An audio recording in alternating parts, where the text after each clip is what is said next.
Jamaah sekalian, perkenankan saya ingin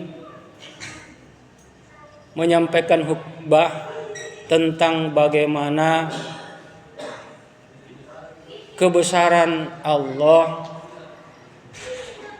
kekuasaan Allah, keagungan dan keesaan Allah yang tidak ada satupun dari siapapun juga makhluk ciptaannya yang bisa menyainginya.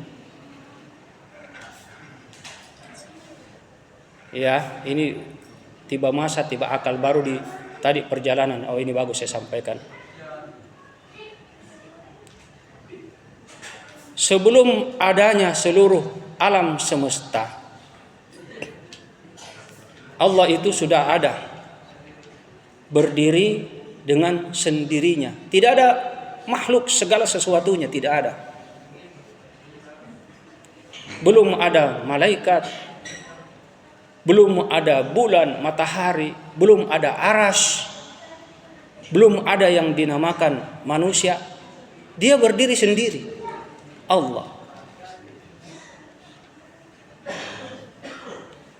Ya. Inilah yang disebutkan oleh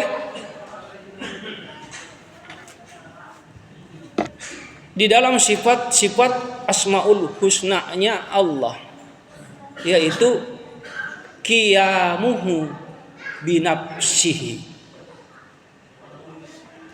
Dia Allah itu maha berdiri sendiri dengan dirinya. Qiyam, tunggal. Allahu wahdahu la syarikalah. Dia Allah, tidak ada yang bisa menyamainya, tidak ada serikat dengannya. Ya.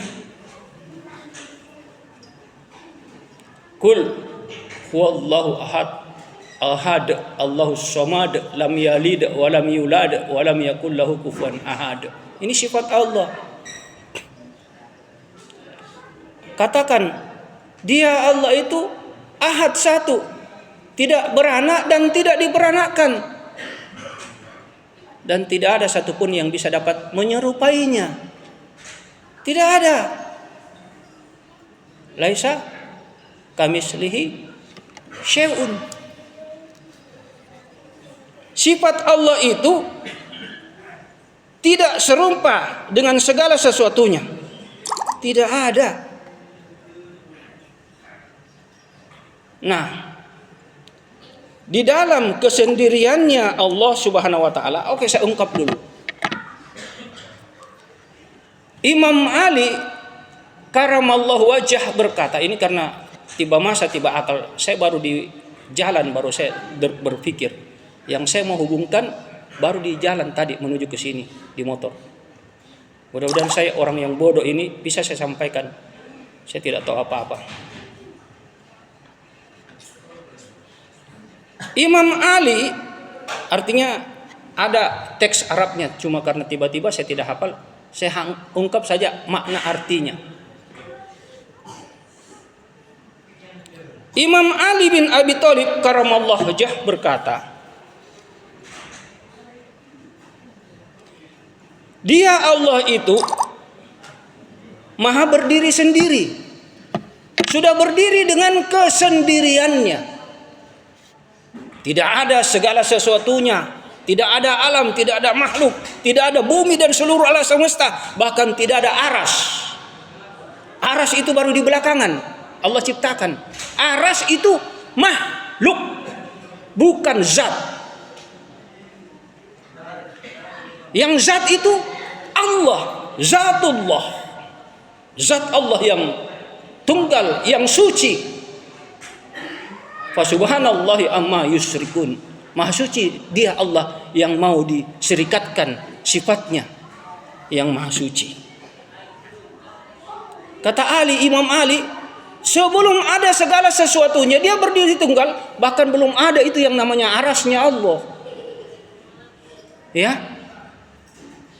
Oke, sebentar saya ungkap di sini.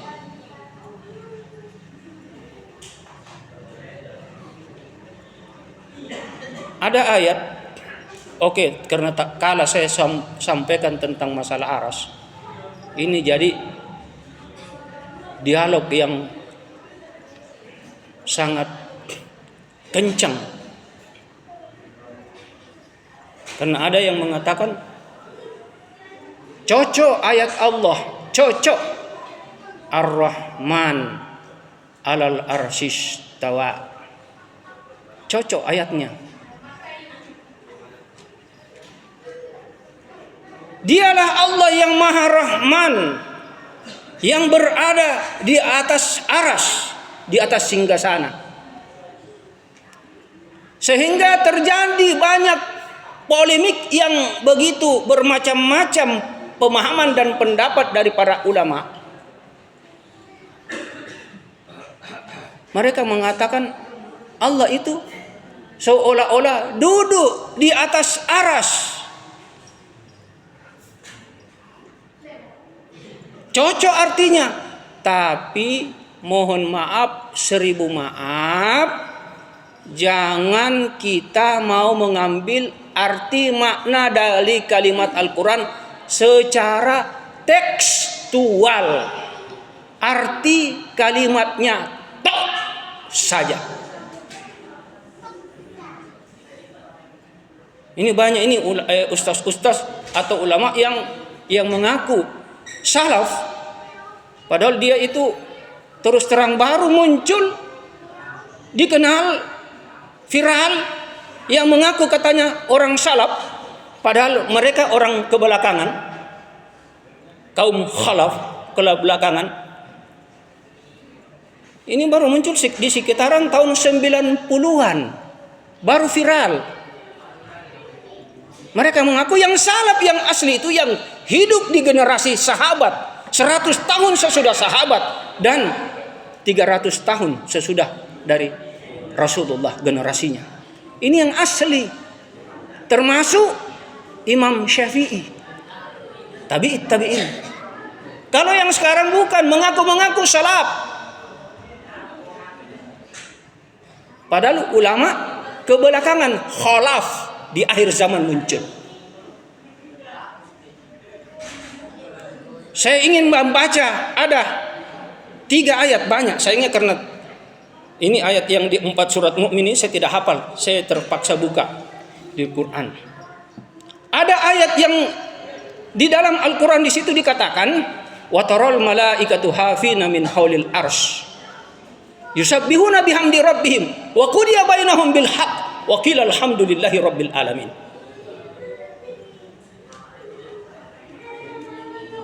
Dan berkeliling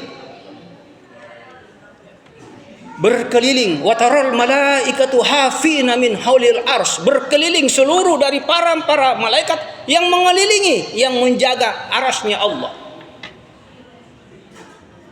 Mereka mensucikan Allah bihamdi rabbihim dan selalu menyanjung-nyanjung memuliakan Tuhan mereka. Wa qudiya bainahum bil haqq, mereka selalu tetap berdiri, mereka semua para malaikat dengan kebenaran, dan mereka berkata walhamdulillahi rabbil alamin, hanya Allah yang maha dipuji. Kalau kita mau ambil ayat per ayat, dan masih banyak sebenarnya daripada pendapat para ulama, Imam Syafi'i, Imam Maliki, Imam Hambali, tentang ayat ini Ar-Rahman 'alal arsy istawa. Sebenarnya saya tidak bermaksud menyampaikan ini, tapi karena kepalang tanggung saya sudah sampaikan. Saya ingin menyampaikan sebenarnya tentang bagaimana sifat kita jangan sombong. Karena kita semua ini diadakan oleh Zat yang Maha Ada. Kita tidak ada. Apa yang mau kita sombongkan? Haram untuk kita sombong, bangga, kaya, ilmu, pangkat, jabatan, harta. Haram, karena akhirnya kita masuk ke dalam tanah. Kullu man 'alaiha fan wa yabqa wajhu rabbika dzul jalali wal ikram. Segala sesuatu yang ada di muka bumi akan fana dan musnah. Yang kekal hanyalah Allah. Itu sifat orang yang beriman. Jangan sombong, jangan iri hati, jangan tinggi-tinggi hati, jangan bangga, jangan ujub. Miliki sifat tanah, kerendahan. Rasulullah saja manusia suci Tidak pernah sombong. Para malaikat saja yang mendapatkan pelarian langsung dari Allah. Di alam malakut mereka berkata, subhanaka la ilma lana illa ma 'allamtana innaka antal alimul hakim. Maha suci Engkau ya Allah. Kami para malaikat tidak punya ilmu sedikit pun kecuali apa yang Engkau ajarkan kepada kami, karena Engkau memang zat yang maha berilmu, maha bijaksana. Ini Nabi Sulaiman diberikan pangkat kemuliaan, seluruh para jin takut tunduk kepadanya. Tapi apa yang dikatakan oleh Nabi Sulaiman, hadza min fadli rabbik, yang demikian itu adalah fadilah, keutamaan yang Allah titipkan kepada saya, mukjizat dari Allah. Saya dengan izin Allah bisa menundukkan jin, bisa memerintah angin. Itu semua karena Allah, bukan karena saya.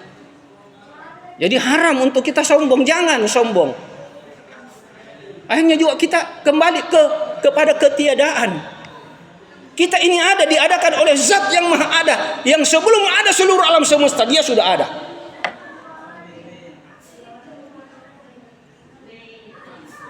Oke. Saya teringat perjalanannya, mi'rajnya baginda Rasulullah sallallahu alaihi wasallam.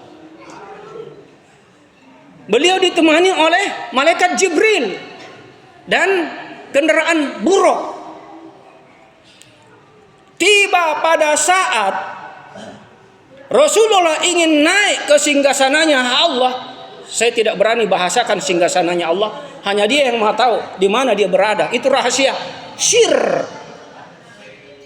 Tidak ada yang bisa berani. Kalau Ar-Rahman 'alal arsy istawa, silakan itu metode tekstualmu.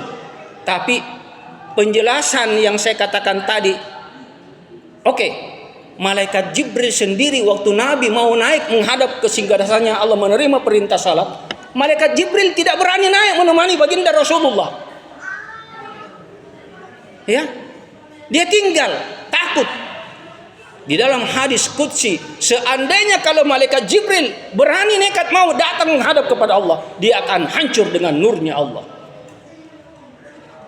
Hebatnya itu, kebesarannya Allah. Nah, sementara di dalam ayat ini, wataral malaikatu, malaikat berkeliling mensucikan Allah.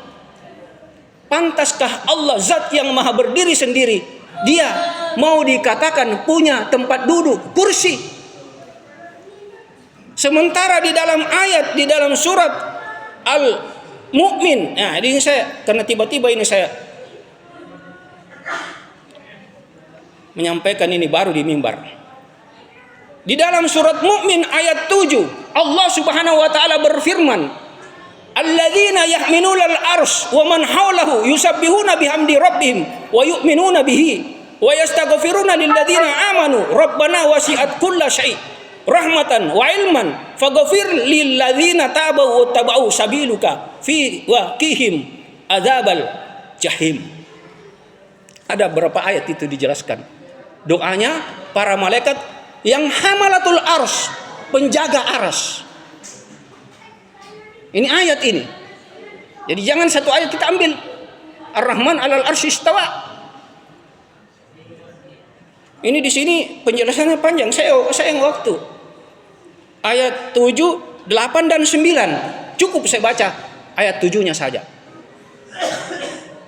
Artinya para malaikat Allah yang memikul arasnya Allah dan para malaikat yang berada di sekelilingnya aras bertasbih memuji Tuhannya Allah, dan mereka beriman kepadanya, Allah maksudnya.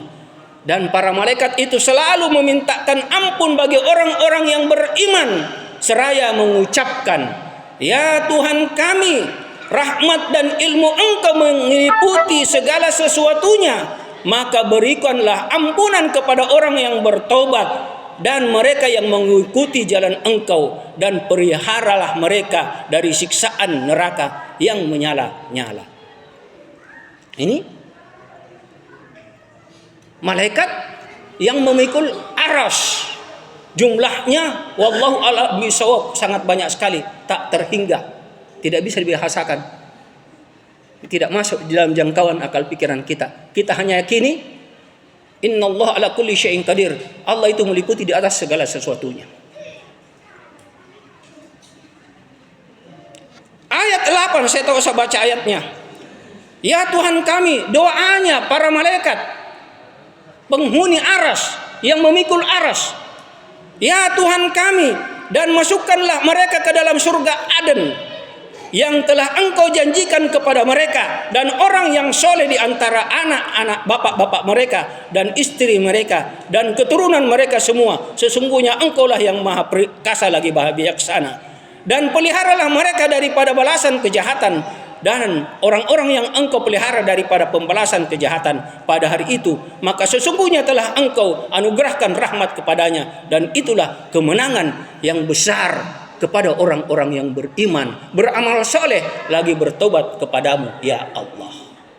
Ini jelas para malaikat jamaah sekalian yang memikul aras yang ada di sana, yang penjelasan ayat yang lain itu yang mengelilingi aras, wa taral malaikatu hafina min haulil ars. Mereka itu sebenarnya memintakan doa kepada kita. Malaikat saja mendoakan kepada orang beriman, sementara kok kenapa ada saudara kita yang selalu kalau baku salah beda pendapat langsung kita dikutuk, sesat, ahli neraka, ahlul bidah, padahal beda pendapat. Ini menyalahi daripada kudrat Allah. Allah sifatnya rahmat, Rahman Rahim, Ghafurur Rahim, pemberi rahmat. Allah sayang, cinta, pengampun lagi maha penyayang. Berapapun dosa kita, la taqnatu min rahmatillah. Jangan engkau merasa putus dari rahmat Allah. Innallaha yaghfiru dzunuba jami'a. Innallaha ghafurur rahim. Allah bilang dengan rahmatnya. Kenapa baru salah beda paham saja langsung kita dikutuk, dijebloskan ke dalam neraka? Ahli kesesatan. Ini hal yang perlu kita pahami dan kita sadari.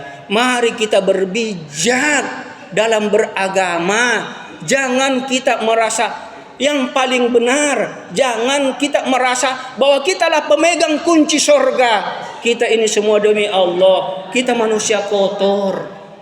Para sahabat saja yang suci, Umar bin Khattab, Abu Bakar As-Siddiq, Utsman bin Affan, dan semua para sahabat radhiyallahu an, mereka tidak pernah berbangga, saya ini ahli surga. As-sabiqun al-awwaluna minal muhajirin wal ansar walladzina tabauhum. Mereka tidak pernah bangga diri. Semangat saya bilang begitu. Jadi hati-hati kalau kita yang mengaku-mengaku orang salaf padahal orang halaf yang muncul di tahun 9 akhir zaman. Jangan kita seolah-olah menjadi pemegang kunci surga.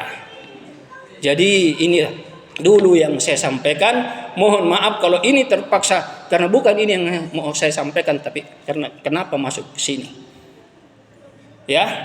Jadi mengenai tentang Allah, sebagaimana yang Ali bin Abi Thalib sudah katakan, sebelum ada segala sesuatu, sebelum ada aras, Allah sudah ada. Dia berdiri sendiri. Nanti di belakangan baru Allah dengan sifat kehendaknya, kun fayakun, maka jadilah arasnya itu. Jadi tidak akan mustahil Allah zat yang maha suci, yang maha tinggi, yang maha agung, yang maha mulia punya tempat duduk. Allah tidak seperti manusia yang bukan punya mata, punya telinga. Tapi adapun ayat-ayat innallaha samiun basir, innallaha samiun alim, itu bukan sifat seperti manusia. Wajahnya Allah punya muka, punya tangan, tidak. Itu sifat asmaul husna-nya Allah, perlu kita pahami. Sifat kebesarannya Allah. Ya. Oke, karena sudah waktu. Barakallahu li wa lakum fil Qur'anil Karim wa nafa'ni wa iyyakum bima fihi minal